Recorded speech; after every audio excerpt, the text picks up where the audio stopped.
Bienvenue sur Teach, votre émission d'enseignement et de maturité spirituelle. Cette émission, je ne cesse de vous le dire, existe pour nous permettre tous de devenir des véritables disciples de Jésus-Christ. Et cette semaine, nous sommes en train de continuer quelque chose que le Seigneur a commencé avec nous depuis la semaine passée. Il s'agit de parler de la foi. La foi, la vraie foi. Pas seulement la foi d'être chrétien, de croire en Christ, de devenir enfant de Dieu, mais aussi celle de faire confiance en Dieu et encore plus, celle de démontrer la puissance de Dieu, de démontrer la réalisation physique des choses invisibles auxquelles on croit. Et on a appris tellement de choses. Aujourd'hui, la question c'est de se dire comment Dieu fait-il grandir la foi en utilisant un ingrédient spécial qu'on appelle les épreuves. Comment Dieu, à travers les épreuves par lesquelles il nous fait passer, trouve-t-il l'occasion de grandir notre foi ou de booster notre confiance en lui ou notre capacité à manifester son plan au travers de nous? Alors, let's teach. Grandissons ensemble.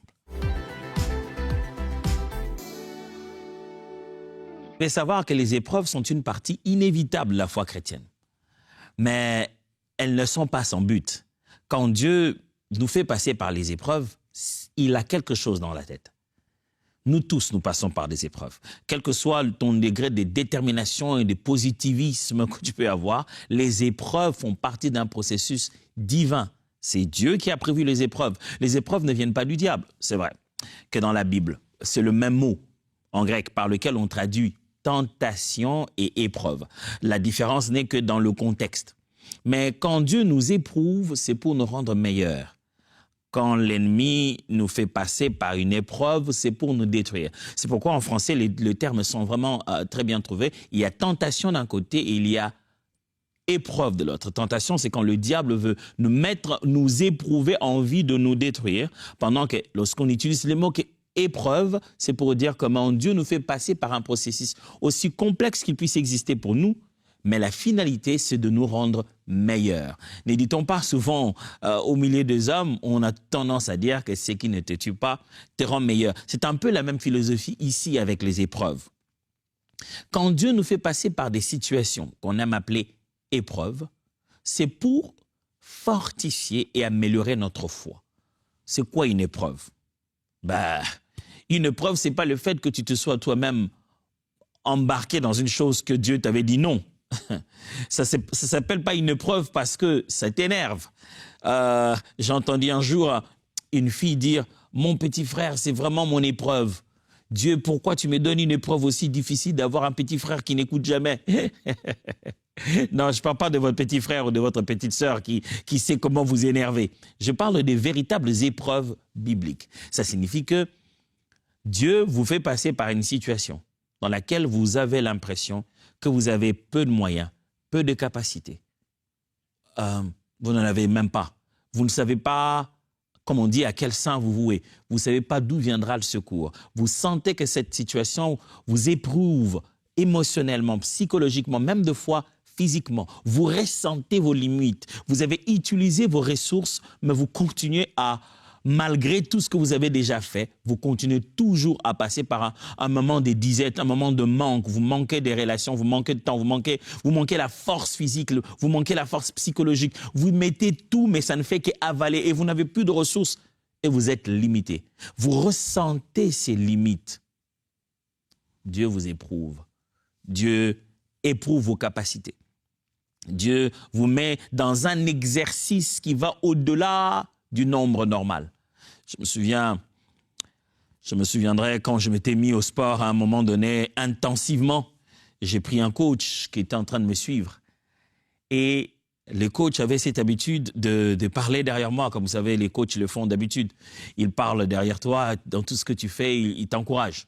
Allez, 1, 2, 3, 4. J'en avais déjà fait assez par rapport à la santé que j'avais. Alors il m'a dit, 3, vous savez, les coachs, ils ont l'habitude de donner eux-mêmes l'exemple en faisant 3 fois. Et puis, toi, tu vas faire jusqu'à 10 et jusqu'à 12. Des fois, c'est énervant. On dit, mais pourquoi il a fait que 3? Et puis, moi, je veux faire 10. Mais bien sûr, quand tu le regardes, tu te dis, lui, il n'en a plus besoin. Hein. C'est moi qui en ai besoin. Alors, il montre l'exemple. Il fait 1 fois, 2 fois, 3 fois. Il dit, tu gardes très bien les mains comme ça. J'ai compris l'exercice. Alors, il s'est mis à compter. 1, 2, 3, 4. Il sent que je suis en train de m'épuiser là. 4. Allez, encore. 5, 6, on y est presque. J'ai dit 6. On y est presque. Comment? On va jusqu'à combien là?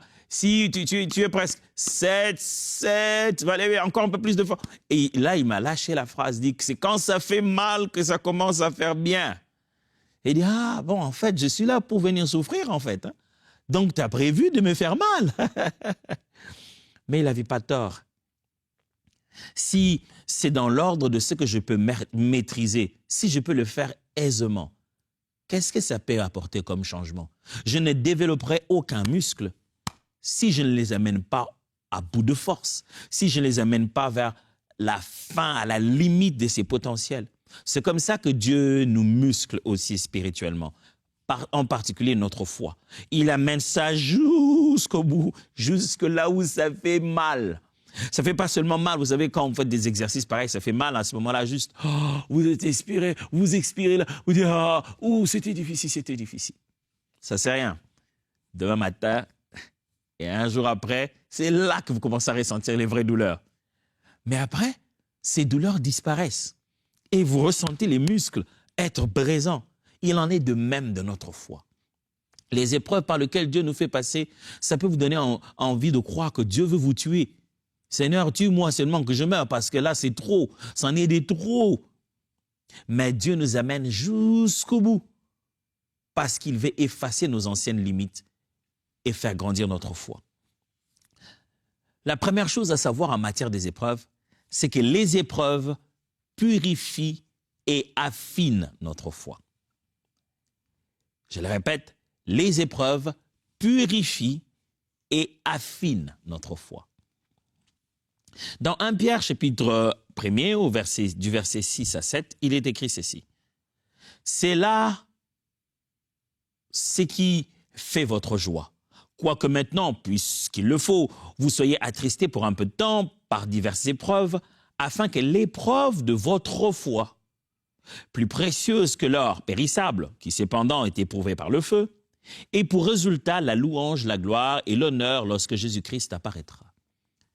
Pierre est en train d'exhorter les autres frères en leur disant « Tenez bon quand vous passez par les épreuves », mais il leur dit « L'épreuve qui est en train de se passer maintenant à votre foi vous rendra meilleur. » Ça fera en sorte que lorsque le Seigneur va revenir, vous brillez, vous soyez reconnus comme des personnes dignes d'honneur, que ça fasse ce que vous allez devenir, rendre gloire à Dieu. Mais votre foi va passer par une épreuve. Et il donne un bel exemple, il dit, comme on fait passer l'or par le feu. L'or est là, on le prend des morceaux de roche, mais il n'est pas encore à l'état que nous connaissons le plus. Il ne fait pas encore le wow que nous voyons d'habitude. Il doit passer par un processus, entre autres, un processus qui va presque le dilater.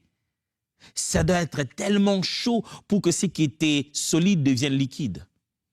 Mais ça va polir, améliorer la qualité de l'or. L'or va avoir plus de valeur, mais à haute tension. Est-ce que vous êtes en train de passer par une saison à haute tension? Est-ce que vous êtes en train de passer par une saison de grands feux et de grosses tribulations?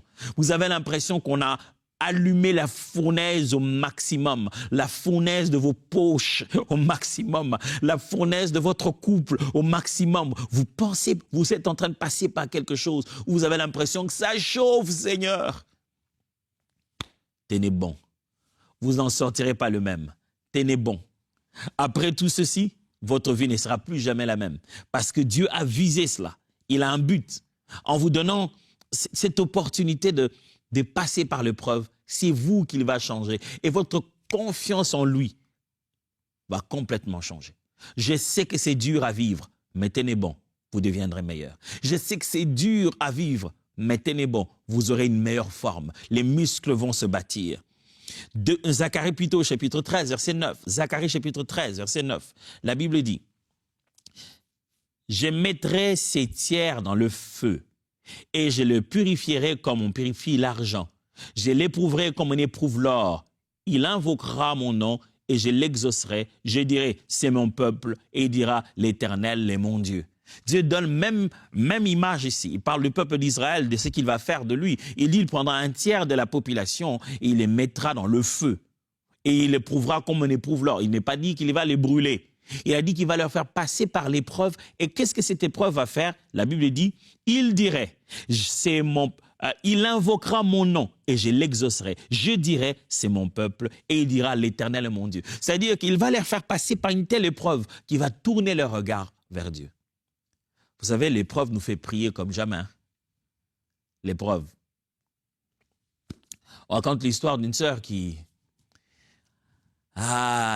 voilà, elle marchait dans la rue et tout. Quand elle marchait, elle avait toujours ses allures, voilà, les pas des dames très bien soignés et tout.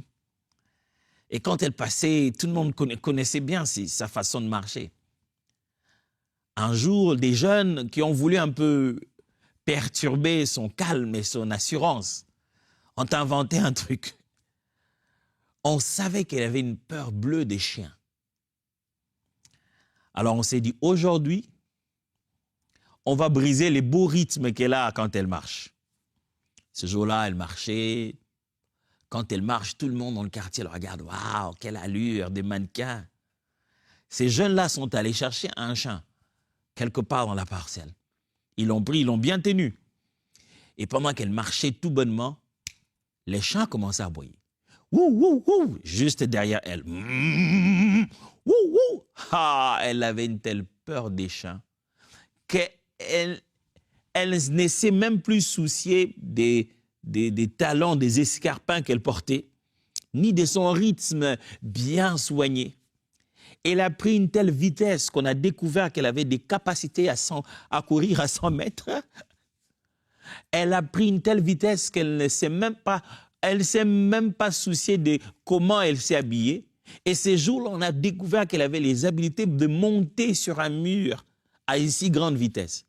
On a lâché les chiens derrière elle. Elle a couru, elle est montée sur un mur, elle est sautée de l'autre côté, boum, ouf.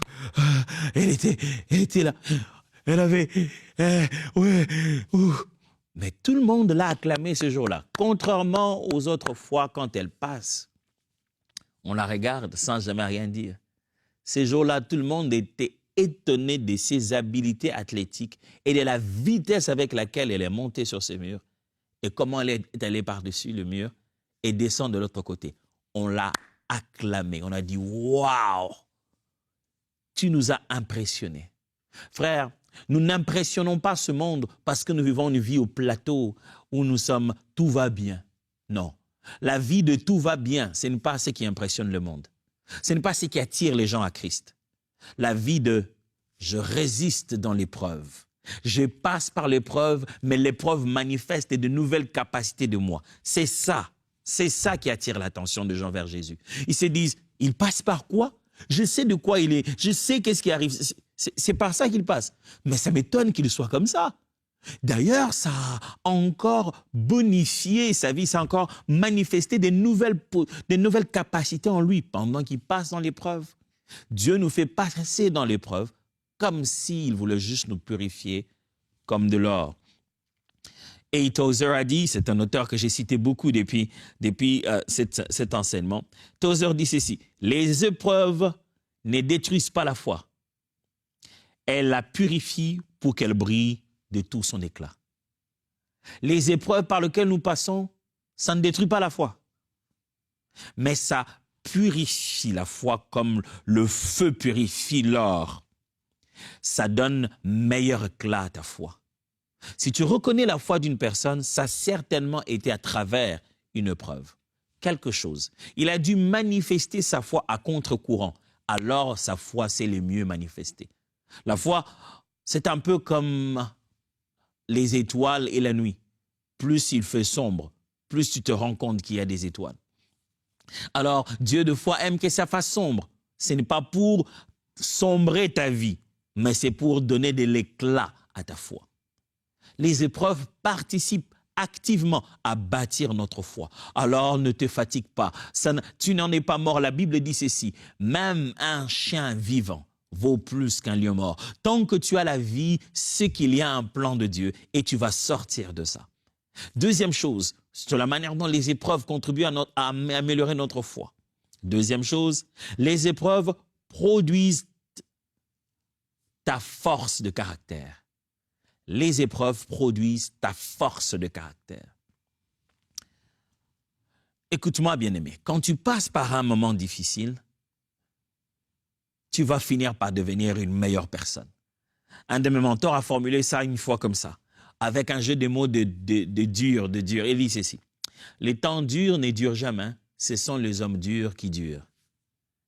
Il dit, les moments difficiles dans la vie ne sont pas là pour longtemps, mais ce sont les gens solides qui vivent longtemps, solides de caractère. Quand Dieu veut te rendre fort et meilleur dans ton caractère, dans qui tu es censé être, souvenez-vous, nous allons aller dans la cité éternelle, pas parce qu'on a vécu beaucoup de miracles, mais parce qu'on est tel qu'il est, parce qu'on reflète sa nature, parce qu'on se comportait, on a vécu, notre caractère a été bâti à sa nature. Dieu ne vise pas tes poches, il vise qui tu dois devenir. Et si dans ce que tu as, il y a quelque chose qui est lié à ce que tu deviens, Dieu utilisera ce que tu as pour que tu deviennes ce qu'il veut que tu deviennes. Alors, les épreuves sont là pour produire en toi la force de caractère. Quelqu'un qui dit non aux sollicitations financières mauvaises pendant qu'il est dans la disette, il a appris à bâtir une force de caractère. Les gens deviennent très fragiles quand ils sont dans l'extrémité, soit l'extrémité de pauvreté, soit l'extrémité des richesses. C'est là qu'on commence à voir leur caractère tomber comme ça en vrille. Et la force de caractère se manifeste bien dans nos vies, bien-aimés, lorsqu'on passe par les épreuves. Jacques chapitre 1, versets 2 à 3 dit: mes frères, réjouissez-vous lorsque vous passez par toutes sortes d'épreuves ou des tentations. Estimez-vous heureux. Elles sont pour vous l'occasion d'accéder à la joie parfaite. Vous savez bien que si votre foi est mise à l'épreuve et si elle tient bon, elle développera votre endurance. On a aujourd'hui ces grands problèmes avec beaucoup de chrétiens. Ils ne sont pas endurants. Il n'y a pas de l'endurance. À peine 2-3 choses, il se met déjà à pleurer. Il va chercher les prophètes, il va chercher un homme de Dieu, il va chercher des charlatans à la quête de qui fait les miracles les plus spectaculaires parce qu'il ne veut pas passer par les épreuves. Ça fait mal. Mon frère, ça fait mal, mais ça te rend fort. Ça bâtit la nature de Christ en toi. Jésus venu dans la chair, le Fils de Dieu, ça n'a pas pourtant empêché qu'il ait des ennemis, des gens qui ne le comprennent pas, qui concoctent le mal contre lui. Pourquoi voudrais-tu être acclamé de tous? Ça va te rendre fort. Romains chapitre 5, versets 3 à 4. Mais il y a plus. Dès maintenant, nous pouvons être remplis de joie au milieu des épreuves et des souffrances. Oui, malgré nos difficultés et nos détresses, nous triomphons. Car nous savons qu'elles contribuent à notre bien. L'épreuve nous apprend à être patients, à porter nos fardeaux sans rechigner. La patience nous affermit et développe notre force de caractère. Vous avez entendu ça? La patience nous affermit et développe notre force de caractère. Elle nous aide à faire toujours davantage confiance à Dieu. Lorsque nous avons traversé victorieusement l'épreuve, notre foi et notre espérance acquièrent force et constance. Force et constance, c'est ce que Dieu vise avec ta foi à travers l'épreuve. Il ne veut pas te tuer, il ne veut pas te faire pleurer, tu pleuras. Il ne veut pas te faire mal, tu auras mal. Il ne veut pas te faire souffrir, ça fera mal. Mais ce n'est pas le mal son but. Son but, c'est ce qui vient après. Avez-vous déjà subi un pansement? Moi, je me rappelle une fois, j'ai encore les cicatrices jusqu'à aujourd'hui, très jeune, très fougueux là, j'ai commencé à faire des acrobaties en plein milieu de la rue. Nous, on mettait un pneu, je ne sais pas si vous savez ça, on mettait un pneu, on mettait des cales à l'intérieur, on bondissait dessus pour avoir de l'élan et faire des acrobaties. Un jour, je suis allé le faire pendant que notre maman ma mère ne le savait pas, elle n'aimait pas ça. On l'a fait dans une nouvelle parcelle, la maison n'était pas encore finie, elle était encore en construction. Alors, il y avait des débris. Ce jour-là, j'ai fait très bien ce que je devais faire. Et en redescendant au niveau de mon talon, il y avait des débris de verre qui sont entrés dedans. Boum, tout plein dedans. Oh, j'ai saigné comme pas possible. Et ceux qui savent un peu de quoi je parle, ils savent très bien que dans ces moments où on va faire ces acrobaties, les amis ont toujours un principe, c'est que quand il y a un problème, tout le monde fuit. Dès qu'il y a un malheur, il y a quelqu'un qui a mal fait son tour et qui est tombé sur la nuque ou quoi, ou que quelqu'un s'est blessé, première réaction, tout le monde s'en va. En fin de compte, voilà, je suis blessé, on me ramène à la maison, on me met des points de suture, et il fallait couvrir ça. Il n'y avait pas un moment plus difficile dans la blessure que les pansements. Aïe, aïe, aïe, aïe. Parce qu'après, on allait chez l'infirmière, elle ouvrait la plaie, elle ouvrait les bandeaux et tout. Elle prenait de l'alcool, elle prenait tous ces trucs, elle mettait... Oh, je sentais que ça allait dans mon cœur, ça faisait mal. Mais elle me faisait du bien. Ce qu'elle faisait, c'est ça qui m'a changé. C'est ça qui m'a permis d'avoir finalement mon corps et ma peau séchés. Dieu est en train de penser quelque chose en toi qui n'est pas fini. Pour sécher ça, ça va faire un peu mal. Oui, ça fait un peu mal, mais il doit continuer à le faire. Il ne veut pas te tuer, il veut te rendre bien. John Wesley a dit ceci, c'est par l'endurance que nous finissons la course. C'est par l'endurance. Si la foi produit en toi de l'endurance, sache-le très bien. Cette endurance, Dieu en a besoin en toi pour que tu finisses bien. Aujourd'hui, on voit beaucoup de gens qui ont bien commencé, mais qui ont mal fini. Pourquoi? Parce que pendant les épreuves, ils n'ont jamais accepté que c'était des épreuves. Soit c'est le diable, soit que c'est un problème. Il n'a jamais accepté que Dieu a initié cette situation dans le but de travailler un caractère en lui et de le rendre plus endurant. Troisièmement, les épreuves renforcent ta confiance en Dieu. Les épreuves renforcent ta confiance en Dieu. Psaume 37, 4 à 5 dit, « Fais de l'Éternel tes délices et il te donnera ce que ton cœur désire. Recommande ton sort à l'Éternel, mets en lui ta confiance et il agira. » 2 Corinthiens chapitre 1, versets 8 à 9, la Bible dit, « Nous ne voulons pas en effet vous laisser ignorer, frères, au sujet de la tribulation qui nous est survenue en Asie, que nous avons été exclusivement accablés, au-delà de nos forces, de telle sorte que nous désespérions même de conserver la vie. Et nous regardions comme certains notre arrêt de mort, afin de ne pas placer notre confiance en nous-mêmes, mais de la placer en Dieu qui ressuscite les morts. » Paul dit, pendant notre temps de la mission en Asie, on est passé par des moments si difficiles qu'on s'était déjà dit, ok, on va mourir. Comme ça, on ne fait pas confiance à l'homme, on dit, on meurt dans tous les cas, c'est l'Éternel qui prendra notre vie. C'est lui qui ressuscite les morts. S'il veut qu'on meure, on meurt. Vous est-il déjà arrivé de passer par un moment, une épreuve où vous commencez à penser réellement à votre mort certaine? Vous dire, bah, je vais mourir, je vais aller en prison, je dirais que ma vie... Avez-vous déjà visualisé la fin de votre vie de façon brusque? Comme ça, à la poupe, vous vous dites, ok, on dirait que ma vie va finir là. Seigneur, je te rends grâce, hein? Si tu veux que ma vie finisse ici. L'épreuve renforce votre confiance en Dieu. Paul dit, on a déjà vu notre mort, on a déjà vu qu'on allait mourir, mais on a préféré faire confiance à Dieu. Parce que dans tous les cas, s'il y a résurrection de mort, c'est lui qui donne résurrection de mort.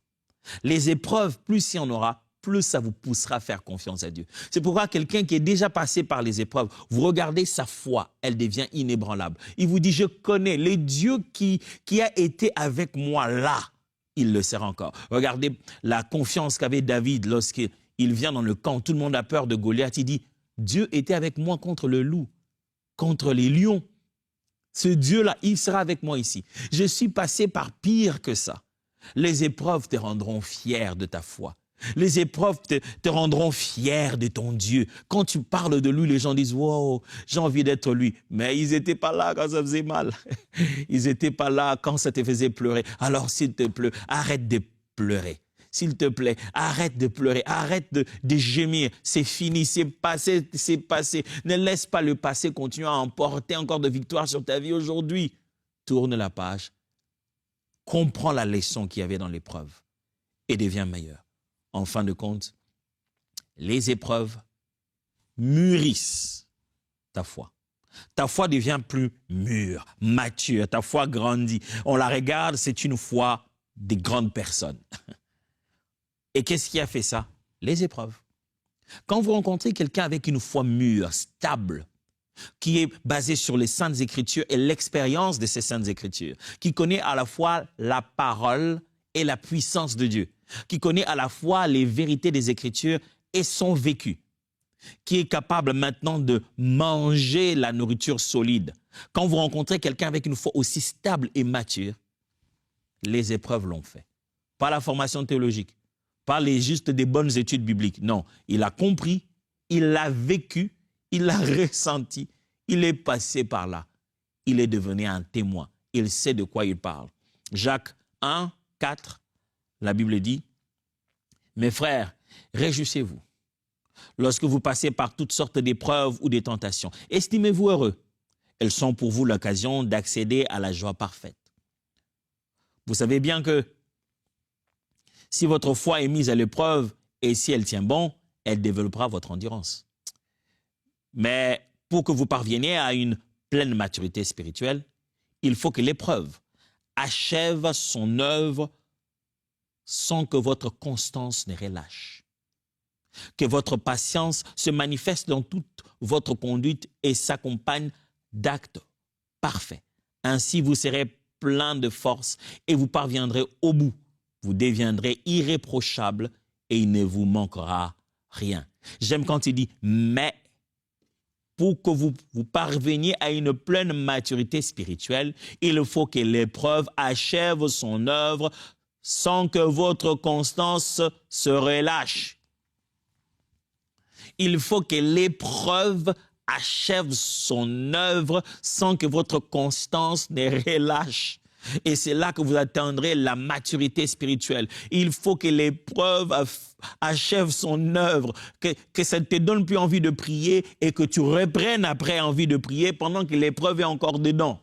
Ce n'est pas que quand tu dis à Dieu, je n'arrive même plus à prier et Dieu va dire, ah non, c'est trop. On abandonne alors. Non, c'est pas comme ça que ça se passe.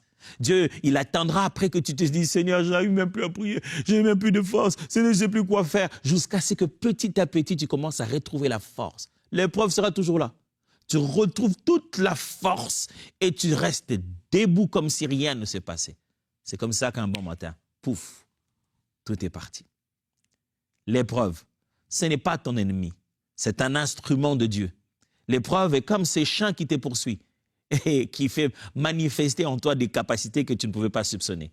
Parce que tu ne courras pas si rien ne te poursuit. Tu préfères marcher et dandiner avec des pas bien pesants. Tu préfères avoir un rythme des fils et des filles du royaume. Mais quelquefois, ce n'est pas fils et filles de royaume que Dieu veut.